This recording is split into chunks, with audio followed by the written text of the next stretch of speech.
Hello చిట్టక్క ముచ్చట్లకు స్వాగతం. ఈరోజు చౌట్పల్లికి చిన్నక్క వాళ్ళ ఇంటికి పోతున్నా. పోతూ మునక్కాయలు కాసినాయి కదా, అక్కకి కూడా తెంపుకొని పోదామని మునక్కాయలన్నీ తెంపుతున్నా. మా పింకికి బియ్యం పోస్తున్నారు. చిన్నక్క కూతురు ఆస్ట్రేలియాలో ఉంటుంది, అది వస్తుంది ఈరోజు. దానికి వడి బియ్యం పోస్తున్నాం రేపు పొద్దున. అయితే అందరిని అక్క పిలిచింది, అందుకే ఈరోజు వెళ్తున్నాం. మన ఇంట్లో మునక్కాయలు ఉన్నాయి, తమలపాకులు ఉన్నాయి, తీసుకొని వెళ్తున్నాం. తమలపాకులు కూడా తెంపుతారండి. గో. తమలపాకులు వడి బియ్యం పోసేటప్పుడు 5 అట్లా పెడతామన్నట్టు. మన ఇంట్లోనే ఉన్నాయి కదా, బయట కూడా కొనుక్కొస్తారనుకో అక్క, కానీ ఇంట్లో ఉన్నాయని తీసుకుపోతున్నా. పెద్దగా మంచిగా ఉన్నాయి ఆకులు.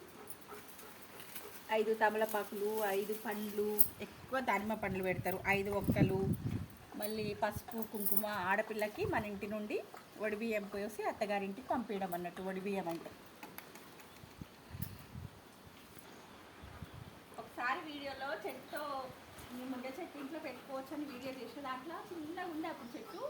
ఒక 6 మంత్స్లో ఇంత పెద్దగా అయింది. మునగ చెట్టు అంటారు తొందరగా పెద్దగా అయిపోతుంది, గాలి వాడేస్తే తొందరగా ఇరిగిపోతుంది అని. ఇంత పెద్దగా అయిపోయింది మునగ చెట్టు. చాలా హ్యాపీగా అనిపిస్తుంది మన చెట్టు. మందారం కూడా ఎంత పెద్దగా పూసినాయి ఈరోజు, చాలా పెద్దగా పూసినాయి.